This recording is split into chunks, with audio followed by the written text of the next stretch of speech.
साथियों, agree hub jet institute के digital platform पर आप सभी का एक बार पुनः स्वागत है। हम कर रहे थे प्रश्नोत्तरी के माध्यम से हिंदी के ऑब्जेक्टिव टाइप क्वेश्चन जो है उनको सॉल्व कर रहे थे, जिसमें हमने संधि और समास के क्वेश्चनों को सॉल्व किया, उसके विषय में जाना अर्थ सहित, ताकि हम पता चल सके कि किन शब्दों में संधि, किन शब्दों में समास और किन शब्दों में समास नहीं है। इस विषय में जाना। उसी कड़ी में आज का हमारा जो प्रश्नोत्तरी जो हमारा आज की क्लास रहेगी वह प्रत्यय से संबंधित रहेगी कि किन शब्दों में प्रत्यय कौन सा है और किन में नहीं है। क्योंकि आपको पता है जो प्रत्यय है वे दो रूपों में रहते हैं, कृदंत और तद्धित के रूप में, जिसमें कृदंत भी के भी भेद हैं और तद्धित के भी भेद हैं। उन भेदों के बारे में भी हम साथ साथ जानेंगे। साथियों देखिए, जैसे हमारी आज का जो फर्स्ट क्वेश्चन है वह रहेगा कौन सा, निम्न में से कौन सा पद वया प्रत्यय लगने से बना है। देखिए, ये जो प्रत्यय होता है वया या एया, ये दोनों कह सकते हैं समानार्थ प्रत्यय हैं, एक ही अर्थ को प्रकट करते हैं, एक ही रूप में रहते हैं। तो आप ध्यान देंगे, साथ में हमें प्रश्न का ये भी अर्थ जानना है कि अगर हमने प्रत्यय उसमें शब्द में से बाहर निकाला है तो हमें वह शब्द का भी बोध होना चाहिए कि उसमें शब्द है या धातु है। देखिए, जैसे रवैया है, अब यहाँ पर ये शब्द ही गलत है, अतः ये हमारा वैया शब्द प्रत्ययुक्त नहीं रहेगा। गतैया शब्द है, ये हमारा शब्द जो है वास्तविकता में इसका अर्थ ही गलत है। खवैया, आप ध्यान दीजिए, यहाँ मूल शब्द खेना होता है। मूल शब्द क्या होता है? खेना, यानी जो नाव चलाते हैं उस चलाने की प्रक्रिया को खेना कहते हैं, और उसके खेने वाले को, जिसको हम नाविक बोलते हैं, असल में उसे खवैया कहा जाता है। अतः हमारा राइट आंसर क्या होगा? खवैया होगा, क्योंकि इसमें वैया प्रत्यय है और ये यहाँ पर ये हमारा अशुद्ध रूप में रह जाएगा। उसके बाद में नेक्स्ट हम बात करें, प्रत्यय होता है। प्रत्यय क्या है? शब्दांश है, वाक्यांश है, या पद्यांश है, या पदांश है। तो ध्यान दीजिए, प्रत्यय शब्दांश है जो कि किसी शब्द के बाद में लगता है, ये बात ध्यान रखनी है। उसके बाद में नेक्स्ट हमारा प्रश्न है, हिंदी में शब्दों के बाद जोड़ने वाले शब्दांशों को क्या कहते हैं। ध्यान दीजिए, सिंपल सी बात है, जब धातु या क्रिया के बाद में यदि प्रत्यय रहे तो वह कृत प्रत्यय होता है, और शब्द के बाद अगर हमारा प्रत्यय रहता है तो वहां पर ध्यान दीजिएगा, प्रत्यय कौन सा रहेगा? तद्धित प्रत्यय रहेगा। ये बात ध्यान रखनी है। आपने करना क्या है? प्रत्यय को अलग करना है, उसमें मूल शब्द क्या है, मूल धातु क्या है, वह जानना है। तो हमसे सीधा सा क्वेश्चन किया गया है कि शब्दों के बाद, अब शब्दों के बाद जो रहता है वह प्रत्यय कौन सा होता है? तद्धित होता है। कौन सा होता है? तद्धित होता है। और तद्धित को हम किस रूप में जान सकते हैं?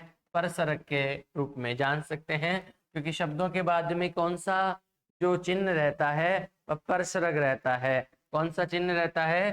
परसरक रहता है, जो शब्दांशों के बाद में रहता है। जैसे कि राम के लिए आता है, तो यहाँ के लिए शब्द जो है वह हमारा प्रसर्ग है। जैसे राम से भिन्न आ गया, अब से भिन्न यहाँ हमारा क्या है साथियों? परसर्ग है। अतः हम कह सकते हैं हिंदी में शब्दों के बाद जोड़ने वाले शब्दांश को क्या कहते हैं? परसर्ग कहते हैं। उसके बाद में नेक्स्ट हमारा प्रश्न है, आहट, आवट, आस आदि किस प्रकार के तद्धित प्रत्यय हैं? ये बात ध्यान रखनी है। आहट, आवट, आस, अब जहां भी आहट प्रत्यय लगता है, जिस भी शब्द में, या आवट प्रत्यय लगता है या आस प्रत्यय लगता है, वह शब्द हमारा भाववाचक बनता है। अतः यहाँ हमारा तद्धित का भाववाचक स्वरूप रहेगा। तद्धित का कौन सा स्वरूप रहेगा? भाववाचक रहेगा, क्योंकि जो तद्धित प्रत्यय हैं वे 6 प्रकार के होते हैं। कितने प्रकार के होते हैं? 6 प्रकार के होते हैं। तो भाववाचक तद्धित प्रत्यय यहाँ रहेगा। जैसे हम शब्द लिखें, जैसे हमारे पास शब्द आ जाए कि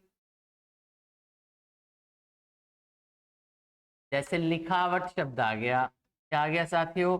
लिखावट आ गया, जैसे गुर्राहट आ गया, क्या आ गया, गुर्राहट शब्द आ गया, जैसे मिठास शब्द आ गया।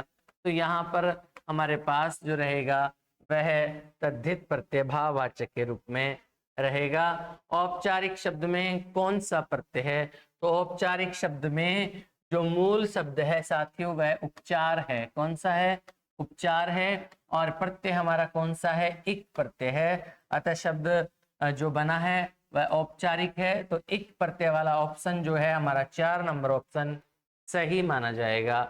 उसके बाद में नेक्स्ट है धार्मिक शब्द में कौन सा प्रत्यय है।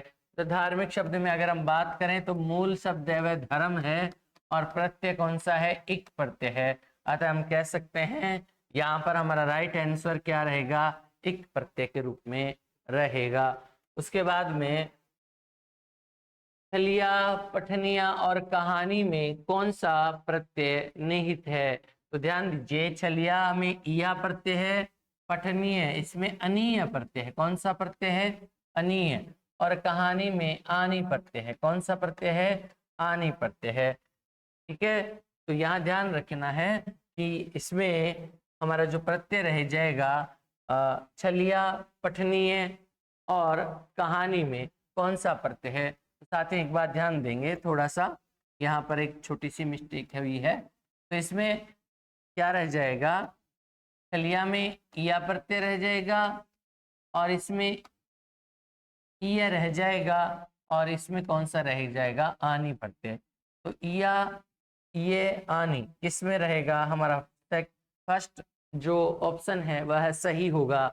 उसके बाद में नेक्स्ट जो है चरमकार, प्रभाकर में कौन सा प्रत्यय है। देखिए साथियों, इसमें मूल शब्द जो है वह चरम है और इसमें मूल शब्द क्या है, प्रभा है।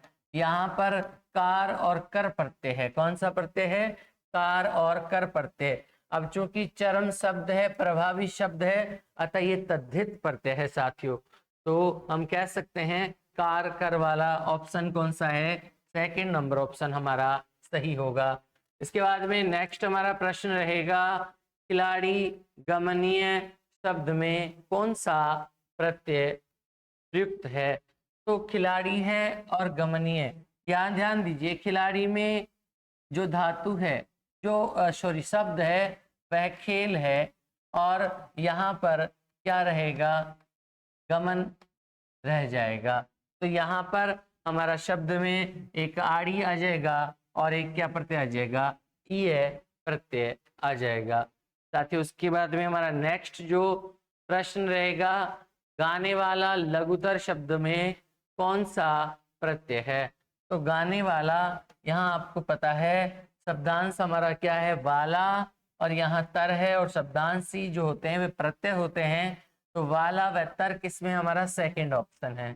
साथियों ध्यान दीजिएगा, सबसे पहली बात ये ध्यान रखना है कि वहां मूल शब्द क्या है, मूल जो है वह क्या है।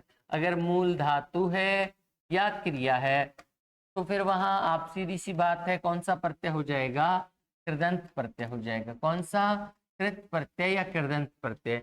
यदि हमारा मूल जो है शब्द है तो वहां ध्यान दीजिए वहां कौन सा प्रत्यय होगा, तद्धित प्रत्यय होगा। यदि कृदंत प्रत्यय है और उसमें वाला या वाली का अर्थ रहता है तो ध्यान दीजिए वह कर्तृवाचक रह जाएगा। और अगर कर्म का है तो वह कर्मवाचक रह जाएगा और अगर भाव का है तो भाववाचक रहेगा और गुण का है तो गुणवाचक रहेगा। तो ये ध्यान देना है। वैसे ही तद्धित प्रत्यय में यदि कर्म का है या कर्ता का है या भाव का है या अपत्य का है या ऊनता का है या स्त्री बोधक है तो उस प्रकार में वहां पर प्रत्यय जो है तद्धित रूप में रहेगा। साथियों उसके बाद में साथियों ये हमारा 10 प्रश्नों का एक प्रत्यय का ऑब्जेक्टिव टाइप प्रश्नोत्तरी थी जिसमें हमने प्रत्यय से संबंधित क्वेश्चनों को जाना। नेक्स्ट हमारी जो क्लास रहेगी वह भी प्रत्यय से संबंधित रहेगी और इसमें अपने सुझाव जो है अपने कमेंट बॉक्स में जरूर दें।